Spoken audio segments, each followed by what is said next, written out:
ಮಾಡ್ಬೇಕಾಯ್ತಾ ಅಂದ್ರೆ ಅವಳಂತಾಳೆ, ನಾನು ನಾಟಕ ಮಾಡಿಗತ್ತೀನಿ, ನೀನು ನಾಟಕ ಮಾಡಿ. ಯಾಂ ಯಾಂ ಪರೇಶ ಉರುಧೈವ ಕರೋತಿ ಲೀಲಾಂ ತಾಂ ತಾಂ ಕರೋತ್ಯನು ತಥೈವ ರಮಾ ತಥಾ ಶ್ರೀಹಿ ಅಂತ ಹೇಳಿ ತಾತ್ಪರ್ಯದಲ್ಲಿ ಶ್ರೀನಿವಾಸ ಬೇರೆ ಕಡೆ ಹೇಳ್ತಾರೆ ಇದೇ ಮಾತನ್ನ. ರಾಮದೇವರು ಆ ಬಂಗಾರದ ಬೆಂಕಿ ಏನೋ ಜಿಂಕಿಯನ್ನು ಸಣ್ಣ ಹಚ್ಚಿ ಹೋದ್ರಲ್ರಿ, ಮತ್ತೆ ಅಷ್ಟು ಬುದ್ಧಿ ಇರಲಿಲ್ಲ ರಾಮದೇವರಿಗೆ, ಅಜ್ಞಾನಿ ಏನೋ ಸರ್ವಜ್ಞ ಅಲ್ಲೇನು ಅಂದ್ರೆ. ಮತ್ತೆ ಅವ್ರಕಿನ್ನ ಮೊದಲು ಇದ್ಲಲ್ಲ ಆಕಿ, ಯಾರು ಸೀತಾದೇವಿ, ಆಕಿಗೆ ಬುದ್ಧಿ ಇರ್ಲಿಲ್ಲೇನು, ಇದು ಮಾರೀಚ ಇವ ಬೆಂಕಿ ಇದೆಯಾ, ಇದು ಜಿಂಕಿಯಾಗಿ ಬಂದಾನೆ ಗೊತ್ತಿತ್ತು. ರಾಮದೇವ್ರು ಹೆಂಗ್ ನಾಟಕ ಮಾಡ್ಲಿಕ್ಕೆ ಅವತಾರ ಮಾಡಿದ್ದು, ಮನುಷ್ಯರಿಗೆ ಕೆಲವೊಮ್ಮೆ ತಲೆ ಕೆಡ್ತದೆ ಅಥವಾ ಮರೆತು ಹೋಗ್ತಾರೆ ಅನ್ನೋದನ್ನ ತೋರಿಸುವಂತೆ ರಾಮದೇವ್ರು ಮಾಡುವಾಗ ಈಕೆ ಏನೋ ಹೆಣ್ತಿ, ಇದು ಬಂಗಾರ ಜಿಂಕಿ ಅಲ್ರಿ, ಇದು ಮಾರೀಚ ಅಂದ್ಬಿಟ್ರೆ ಆತ ನಾಟಕನೇ ಭಂಗಾಗಿ ಹೋಗ್ಬಿಡ್ತದೆ, ರಸಭಂಗ ಆಗ್ತದೆ. ಅಲ್ಲಿ ಹಂಗೆ ಮಾಡಬಾರ್ದು, ನಾಟಕದೊಳಗ ಹನುಮಂತನೇ ಆಗಬೇಕು ಅನ್ನೋದನ್ನು ತೋರಿಸ್ಕೊಡ್ತಾರೆ. ಸೀತಾನೇ ತನ್ನ ಪಾತ್ರವನ್ನು ತೋರಿಸ್ತಾಳೆ. ಇಬ್ರು ನಾಟಕ ಮಾಡಿದ್ದಾರೆ. ಯಾಕೆ ಇಷ್ಟೆಲ್ಲ ಅಂದ್ರೆ ಆ ದೈತ್ಯರಿಗೆ ಮೋಸ ಮಾಡಬೇಕಾಗಿತ್ತು ಅನ್ನೋದೇ ಉದ್ದೇಶ ಇತ್ತು. ಇವರಿಗೇನು ಪರಸ್ಪರವಾಗಿ ಗೊತ್ತಿತ್ತು, ಒಳಗಡೆ ನಗ್ತಾ ಇದ್ರು.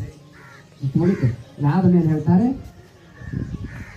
ಆ ರಾವಣನ ಇಡೀ ಆ ಒಂದು ವನವನ್ನ ಧ್ವಂಸ ಮಾಡ್ತಾರೆ. ನಮಗೆ ಎಷ್ಟು ಬೇಕು ಅಷ್ಟು ಇಟ್ಕೋಬೇಕಂತೆ, ಅಷ್ಟು ಬಿಟ್ಟು ಉಳಿದಿದ್ದೇನಾದ್ರೂ ನಾವು ಇಟ್ಕೊಂಡಿವ್ ಅಂದ್ರೆ ಟೈಮ್ ವೇಸ್ಟ್ ಆಗ್ತದೆ. ಹಾಗಾಗಿ ಅಶೋಕ ಆ ಗಿಡದ ಕೆಳಗೆ ಎಲ್ಲಿ ಕೂತಿದ್ದಲ್ಲ ಸೀತಾಕೃತಿ ಏನಿತ್ತು ಅದನ್ನ ಬಿಟ್ಟು ಉಳಿದಿದ್ದಲ್ಲ ಬಡ ಬಡ ಬಡ ಬಡ ಬಡ ಅಂತ ಗೊತ್ತಾಗಿದ್ರು.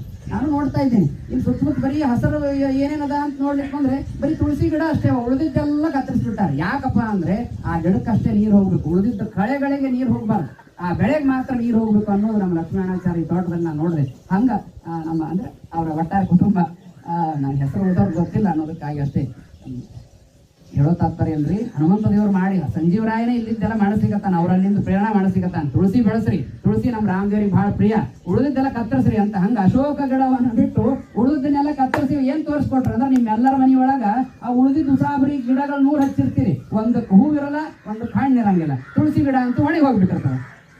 ಅದಕ್ಕಾಗಿ ಹಂಗೆ ಮಾಡಬೇಡ್ರಿ ಅಂತ ಇಲ್ಲಿ ನಾವು ಬಂದಾಗ ನಮಗೆ ಅನೇಕನ ಪಾಠ ಕಲ್ತೀನಿ 3 ದಿವಸ. ನನಗಿನ್ನು ಸಮಯ ಸಿಕ್ಕರೆ ಬಹಳ ಹೇಳೋವಿದ್ದೆ, ಆದ್ರೆ ಈಗ ಬರೀ ಸುಂದರಕಾಂಡ ಅಷ್ಟೇ ಹೇಳ್ಬೇಕು. ತುಳಸಿ ಗಿಡ ಉದ್ದೇಶ ಅಂದ್ರೆ ರಾಮದೇವರಿಗೆ ಪ್ರಿಯ, ಅದು ಇರಲಿ. ಹಂಗ ಅಶೋಕ ವನಿತಾನು ಯಾಕೆ ಅಂದ್ರೆ ಅದಕ್ಕೊಂದು ನ್ಯಾಯ ಅಂತಾರೆ, ಅಶೋಕ ವನಿತಾ ನ್ಯಾಯ ಅಂತಾರೆ. ಕೆಲವು ಬಂದು ಕೇಳಿದಂತ ಅಜ್ಜಿ, ಯಾಕೆ ಅಶೋಕ ಗಿಡದ ಕೆಳಗೆ ಯಾಕೆ ಕೂತಿದ್ದು ಸೀತಾದೇವಿ, ಮಾವಿನ ಗಿಡ ಇರ್ಲಿಲ್ಲ ನಲ್ಲಿ ಅಂತ. ಆಚಾರ ಹೇಳಿದ್ರಂತ, ಅಜ್ಜಿ ನೀ ಇಂತಕ್ಕಿದ್ಯಲ್ಲ ಪ್ರತಿ ಸಲ ಇಂಥ ಕೊಂಕು ಪ್ರಶ್ನೆ ಕೇಳ್ತಿರ್ತಿ, ಈ ಮಾವಿನ ಗಿಡದ ಕೆಳಗೆ ಕೂತಾರೆ, ಯಾಕೆ ತೆಂಗಿನ ಗಿಡ ಇಷ್ಟಿದ್ವಲ್ಲ ಈ ಸಂಜೀವರಾಯ ಅನ್ಬಿಟ್ಟಾಗ ಅಲ್ಲಿ ಅದ್ರ ಕೆಳಗೆ ಯಾಕೆ ಕೂತಿಲ್ಲ ಅಂತ ಕೇಳ್ತಿ. ಹಂಗೆ ಕೆಲವು ಪ್ರಶ್ನೆ ಕೇಳೋರಿಗೆ ಏನಾದ್ರು ಕೇಳ್ತಾರೆ, ಅದಕ್ಕೆ ಅಶೋಕ ವನಿತಾ ನ್ಯಾಯ ಅಂತಾರ, ಅನವಸ್ಥೆ ಬರ್ತದೆ. ಅದಕ್ಕಾಗಿ ಅಷ್ಟು ಮಾಡಿ ಆ ಎಲ್ಲವನ್ನು ಮುರಿದ್ರು. ಇದು ಮುರಿಯೋದ್ರಿಂದ ರಾವಣನಿಗೆ ಬೇನೆ ಆಗ್ತದೆ ಗೊತ್ತಿತ್ತು ಅವರಿಗೆ. ಆಗ ಅಕ್ಷಕುಮಾರನನ್ನು ಕಳಿಸಿದ್ರು, ಅವನು ಸಂಹಾರ ಮಾಡಿದ್ರು. ಮತ್ ಇಂದ್ರಜಿತ್ ಬರ್ತಾನೆ, ಅವನನ್ನು ಸಂಹಾರ ಮಾಡಬಹುದಾಗಿತ್ತು. ಆದ್ರ ಇನ್ನು ಬಹಳ